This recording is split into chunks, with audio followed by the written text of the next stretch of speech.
Here at the U.S. Open, we have a team of doctors at the ready should anything happen to a player on or off the court. And I'm here with one of those doctors today, Dr. Melissa Leber. Dr. Leber, I'm going to let you give us your full title. Sure, sounds good. I'm Dr. Melissa Leber, a USTA player medical consultant and Director of Emergency Department Sports Medicine at the Icahn School of Medicine at Mount Sinai. You did that so much better than I ever could have. How many U.S. Opens is this for you now? This is my 5th U.S. Open. You have to, I assume, love the game in order to volunteer to come out here for 14 straight days, working long hours. Yes. It's not necessarily 14 straight days, but it is a lot of days and a lot of hours. And I do love tennis. I was a former tennis player myself, collegiate athlete, and I love watching world-class tennis and taking care of world-class athletes. Speaking of that, what are some of the most common injuries you see both on the court and perhaps in the locker room? On the court, depending on the weather, today it happens to be overcast and rainy and windy, but oftentimes heat-related illness, heat cramps, heat exhaustion, also ankle sprains, shoulder sprains, even abdominal muscle strains and back pain, headaches related to the heat, dehydration on the court. And then off the court, it could be anything from the common cold that any of the fans would get to cramps or anything. It's really, they are amazing athletes, but they're also normal people, and they have normal things going on. They are humans. When you're called out on the court, what is your goal? Are you trying to diagnose? Are you trying to help the player decide whether or not they can continue or not? What's the goal? So it really depends on what the issue is. If they're calling for something specific, say a headache, we can give Tylenol or ibuprofen or something simple.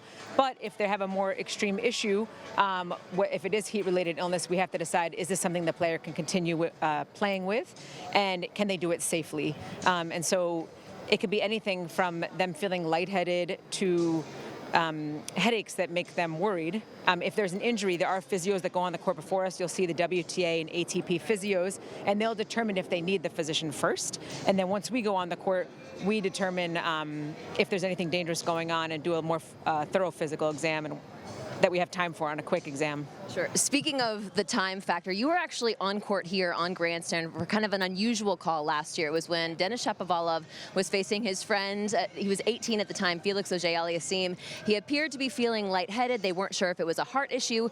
You were called out on the court. You're on camera. You're on TV. And there's a clock. What are you trying to do in that moment? And what's the adrenaline like?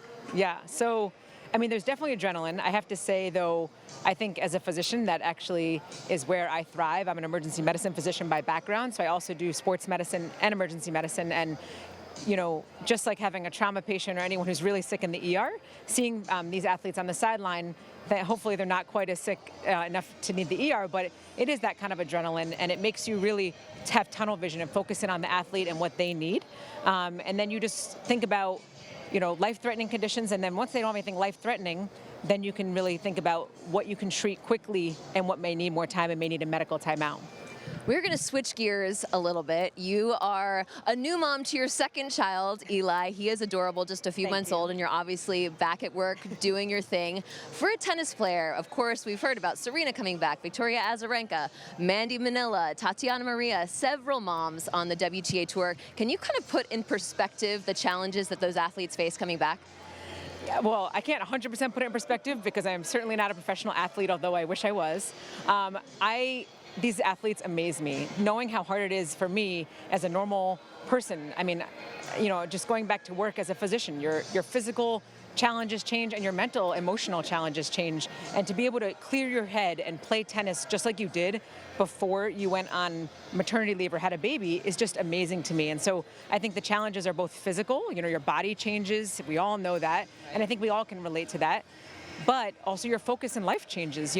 How can you spend how much time training and focusing 100% on tennis when your head may be a little bit like, oh, what's my son or daughter doing? What are they thinking? What do they need? Are they sick? Do they have a cold? All these things are going through your head while also being a professional athlete. It's just amazing to me that they're able to pull that off.